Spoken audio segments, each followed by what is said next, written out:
sekalian. Nah, nanti bagi anak-anak sekalian yang aktif dalam pembelajaran kelas, yang nilai tes dan prosesnya tertinggi, nanti di akhir pembelajaran akan Ibu kasih hadiah. Oke, siap ya semuanya? Silakan semuanya menggunakan Android-nya. Nah, kemudian silakan di scan kode barcode-nya atau masukkan kode angkanya ini. Nomornya ada 5, 7, 85, dan 98. Oke, kita mulai ya semuanya. Oke, selanjutnya kita lihat ya siapa nilai pretestnya yang paling tinggi. Nah, jadi nilai pretest yang paling tinggi pada kali ini yaitu Risa. Tepuk tangan untuk Risa. Nah, selanjutnya kita akan melaksanakan review soal tadi. Nah, Ibu ingin bertanya, menurut anak-anak sekalian, apakah soal pretest kita tadi itu susah atau mudah?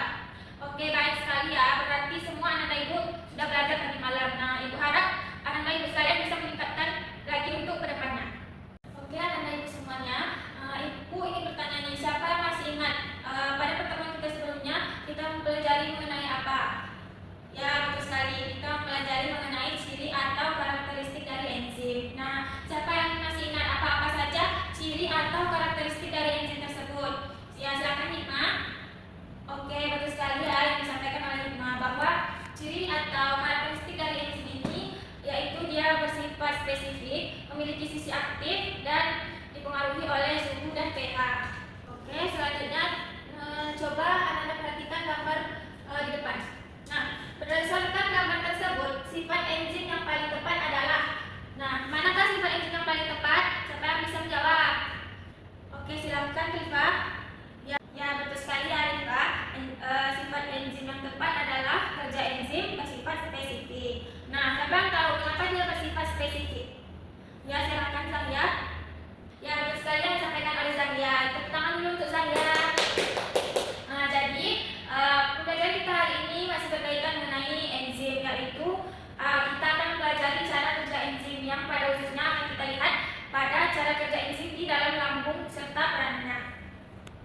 Selanjutnya coba anak-anak Ibu perhatikan gambar di depan. Nah, coba anak-anak bayangkan ketika anak-anak lagi mengunyah nasi, kan awalnya nasi tersebut terasa tawar, ya kan? Nah, kemudian setelah beberapa kali dikunyah, rasa nasi tersebut berubah menjadi manis. Nah, siapa yang tahu apa penyebabnya dia bisa berubah menjadi manis? Siapa yang tahu? Ya, silakan Rifa. Oke, betul sekali ya Rifa, bahwa di dalam mulut kita ini terdapat enzim. Nah, siapa yang tahu enzim apa yang terdapat di dalam mulut kita? Ya, silakan Nisa. Betul sekali Anissa, bahwa di dalam mulut kita itu terdapat enzim amilase. Nah, siapa yang tahu apa fungsi dari enzim amilase tersebut? Ya, silakan Zahra. Oke, betul sekali ya Zahra, bahwa fungsi enzim amilase yang ada di dalam mulut kita itu yaitu berperan sebagai memecah karbohidrat menjadi pati yang sederhana, yaitu berbentuk glukosa. Nah, jadi setelah makanan dipecah oleh enzim amilase di dalam mulut, selanjutnya itu makanan itu berjalan melalui kerongkongan menuju lambung. Nah, di lambung kita ini juga akan terjadi proses-proses yang juga akan dibantu oleh enzim. Nah, siapa yang tahu enzim apa yang terdapat di lambung kita? Ya, silakan Orin. Oke, bagus sekalian. Di dalam lambung kita ini terdapat enzim pepsin.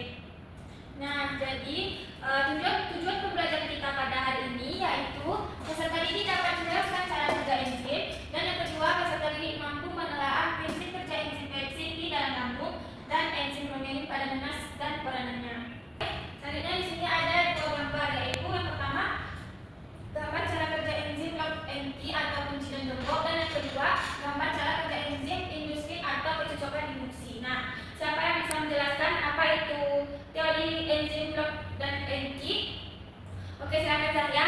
Ya, betul sekali ya Zahya. Disampaikan oleh Zahya bahwa pada teori cara kerja enzim log dan NT ini atau gembok dan kunci ini, jika sisi aktif enzimnya tidak cocok dengan substratnya, maka tidak akan terjadi kompleks enzim. Nah, jadi pada gembok ini dia berperan sebagai enzim dan kuncinya sebagai substratnya. Selanjutnya, apakah ada yang bisa menjelaskan apa itu teori kecocokan induksi atau induced? Ya, silakan Orin. Oke, betul sekali ya yang disampaikan Orin, bahwa pada teori ini sisi aktif enzim itu bersifat fleksibel. Oke, selanjutnya coba Anda perhatikan video berikut ini. Simak ya baik-baik. Dan apa yang terjadi pada makanan saat makanan tersebut di dalam lambung.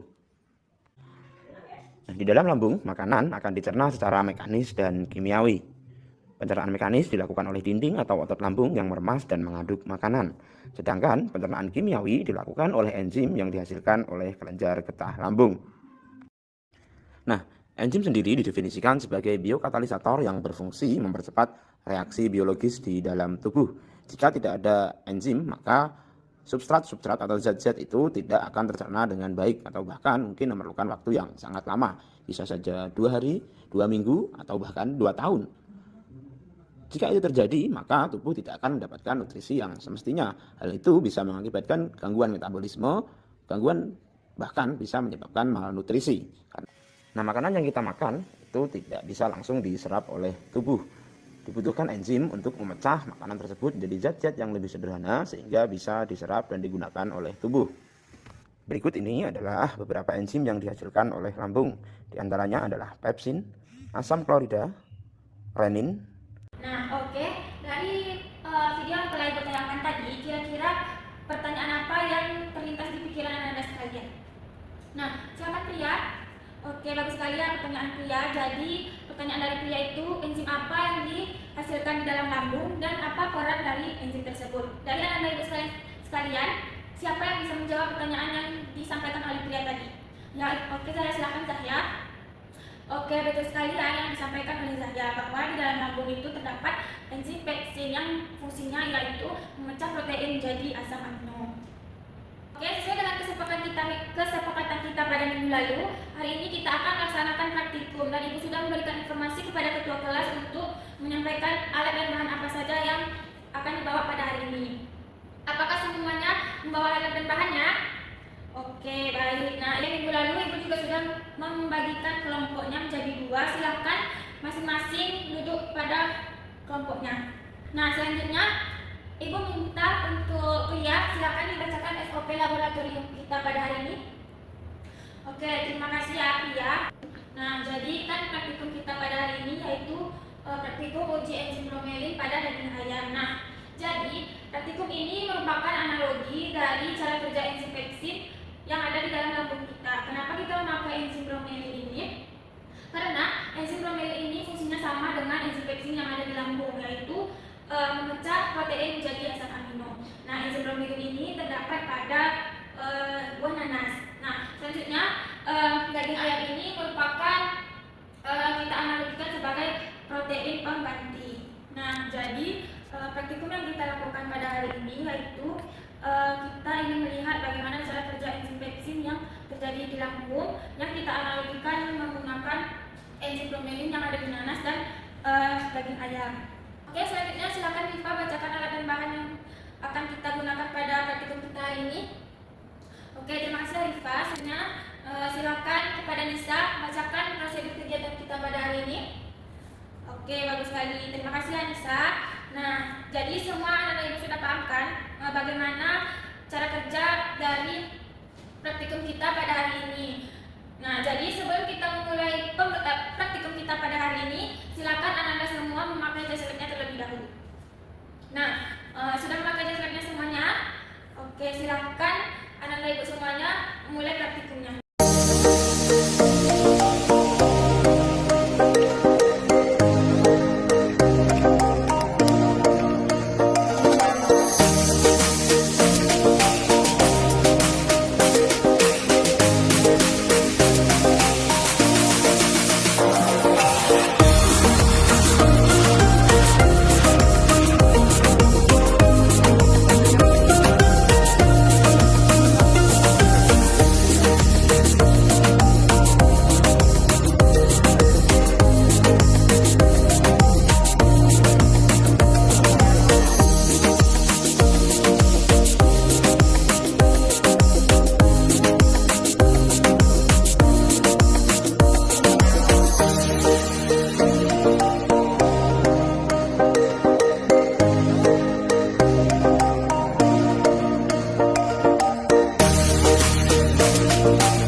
Oke, sudah selesai semua.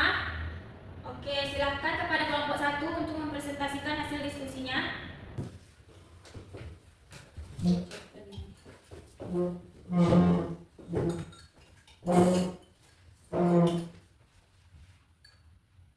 assalamualaikum warahmatullahi wabarakatuh. Waalaikumsalam warahmatullahi wabarakatuh. Baik, di sini kami akan mempresentasikan hasil praktikum kami mengenai peran enzim bromelin terhadap daging, di mana di sini adalah daging ayam, satunya tanpa adanya nanas. Nah, dalam nanas itu tergantung enzim bromelin, satu lagi pakai nanas yang mengandung enzim bromelin. Nah, terlihat di sini daging yang tidak memiliki zat nanas padat dan berwarnanya masih merah segar. Setelah direndam, dia menjadi pucat dan sedikit lunak dan masih padat dan keras. Berbeda halnya dengan daging ayam yang direndam oleh jus nanas, di mana terlihat dia sudah warna pucat. Kemudian ketika ditekan nantinya, dia akan mengalami penerunakan atau dagingnya itu sudah tidak sepadat awal seperti yang pada air biasa. Kemudian dia juga sudah lebih lunak. Nah, berdasarkan hasil pengamatan ini, pertanyaannya yaitu apakah terdapat perubahan tingkatan keempukan daging antara perendaman jus nanas dan air biasa? Ini pada praktikum ini kami melihat terjadi perubahan keempukan daging, di mana pada nanas daging ayamnya lebih empuk ketika kita tekan dan dagingnya berwarna pucat, sedangkan pada air biasa dagingnya seperti biasa yaitu masih keras dan padat. Nah, alasannya kenapa daging pada nanas ini lebih lunak daripada air biasa karena pada nanas ini mengandung namanya enzim bromelin yang tadi dijelaskan berfungsi seperti enzim pepsin pada lambung, yang mana dia untuk memecah molekul-molekul sehingga bisa dicerna oleh lambung. Makanya enzim bromelin ini pada daging ini berfungsi untuk melunakkan daging ini agar dia bisa dicerna. Nah, yang kedua yaitu berdasarkan percobaan tersebut, jelaskan peran enzim bromelin pada jus nanas terhadap pelunakannya. Nah, fungsinya yaitu untuk memutuskan ikatan peptida pada protein, yang mana peptida ini merupakan bentuk sederhana dari protein. Nah, enzim ini juga berfungsi untuk mendegradasi protein menjadi beberapa potongan peptida, dan enzim bromelin ini terdapat pada daun, batang, serta buah nanas. Jadi enzim bromelin tidak hanya terdapat pada buahnya saja, tapi terdapat pada batang dan daunnya saja juga. Nah, yang ketiga yaitu apa fungsi enzim bromelin yang terdapat pada jus nanas? Fungsi enzim bromelin pada jus nanas adalah sebagai biokatalisator yang mempercepat reaksi pemecahan protein menjadi asam amino. Selanjutnya, jelaskan kaitan antara praktikum uji enzim bromelin pada daging dengan cara kerja enzim pepsin pada lambung. Enzim bromelin mampu memecah protein yang menjadi peptida yang lebih kecil. Begitu juga enzim pepsin. Enzim protease yang berfungsi memecah protein makanan menjadi peptida yang lebih kecil untuk memudahkan pencernaan lebih lanjut di usus. Nah, selanjutnya, di dalam lambung ini terdapat enzim pepsin yang berfungsi memecah protein. Nah, apa yang akan terjadi jika enzim pepsin ini terganggu? Nah, berdasarkan pengamatan ini, kami mengetahui bahwa jika enzim pepsin ini terganggu, maka proteinnya tidak akan tercerna dengan baik. Nah, kemudian kedua akan terjadinya gangguan ketika penyerapan nutrisi. Karena protein ini tidak dibaca dengan baik, tubuh akan kesulitan menyerap protein yang masuk ke dalam tubuh. Nah, yang ketiga adalah gangguan sistem pencernaan. Protein yang tidak tercerna dengan baik ini akan menyebabkan gangguan pencernaan. Yang nomor 6 yaitu apa peran enzim pepsin dalam lambung? Yang pertama untuk menguraikan protein, yang kedua untuk mendukung proses pencernaan, dan yang ketiga bekerja di lingkungan asam. Nah, enzim pepsin inilah yang bisa bekerja di lingkungan asam karena lambung itu bersifat HCl atau asam. Apakah dari kelompok 2 ada yang ingin ditambahkan? Lebih kurang sama Bu, tapi kami ada tambahan pada jawabannya Bu. Kalau punya kami ya, karena enzim jus nanas ini kan mengandung bromelin Bu, dia itu menguraikan asam amino dan menguraikan protein dengan memecahnya menjadi asam amino. Jadi serat-serat daging yang protein itu padat diuraikan menjadi asam amino, karena itulah dia menjadi lebih lunak. Oke, terima kasih ya Olin. Silakan kelompok 1 duduk ke tempatnya masing-masing. Selanjutnya, untuk kelompok 2 silakan memberikan kesimpulan pada praktikum kita hari ini. Pada praktikum kali ini, yang pertama, daging yang direndam dalam jus nanas itu menjadi lebih lunak. Hal ini dikarenakan jus nanas mengandung bromelin yang berfungsi memecah protein. Kemudian, daging yang direndam dalam air biasa tidak mengalami perubahan tekstur yang signifikan karena air biasanya tidak mengandung enzim proteolitik seperti bromelin. Oke, terima kasih ya Cindy. Nah, dari praktikum yang sudah kita lakukan, siapa yang bisa mengaitkan antara cara kerja enzim yang ada di lambung dengan cara kerja dengan enzim bromelin pada daging tersebut? Oke, silakan Zahya.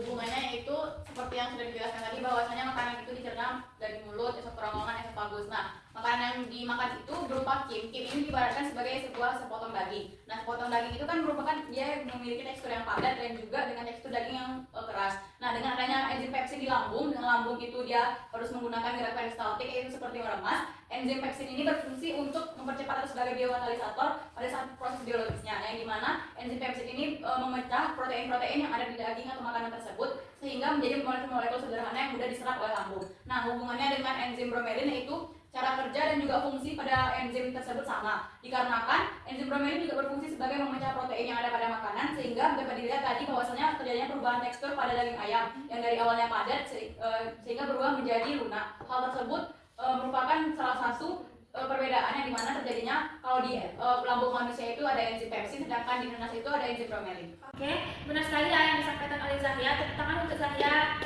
Nah, jadi keterkaitannya yaitu enzim bromelin dan enzim pepsin ini sama-sama memiliki peran yang sama, yaitu memecah protein. Nah, selanjutnya kita akan melakukan post test. Nah, untuk anda sekalian silakan dibuka di slide-nya terlebih dahulu, setelah itu dikeluarkan Android-nya.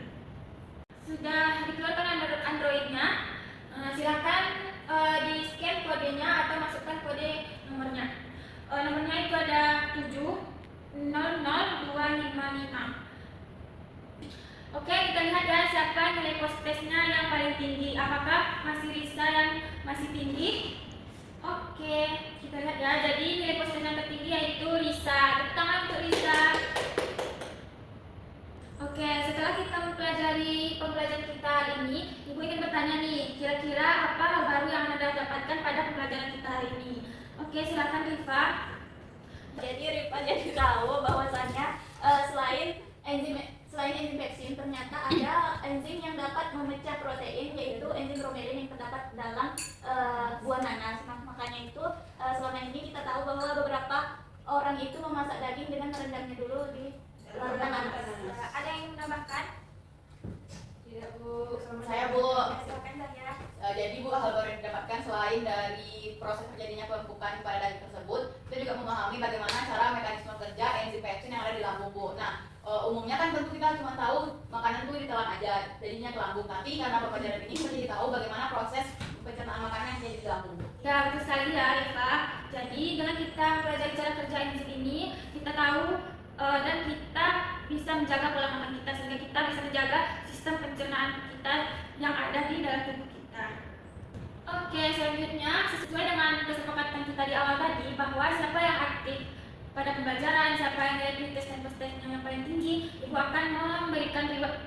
Nah, jadi siswa yang aktif pada pembelajaran kita hari ini dan nilai post test dan tes yang tertinggi yaitu Risa, Zahya, Orin, dan Pria. Tepuk tangan untuk mereka. Oke, silakan kembali ke tempat duduknya. Untuk minggu depan kita akan mempelajari faktor-faktor yang mempengaruhi cara kerja enzim. Nah, kita juga akan melakukan praktikum yaitu uji enzim katalase. Diharapkan semua anak-anak dapat mempersiapkan alat dan bahan yang akan kita lakukan pada praktikum selanjutnya. Nanti informasi lebih lanjut akan Ibu kirimkan di WA group. Oke, sekian pembelajaran kita hari ini. Kita tutup dengan doa. Silakan ketua kelas pimpin doanya. Oke, terima kasih. Sekian.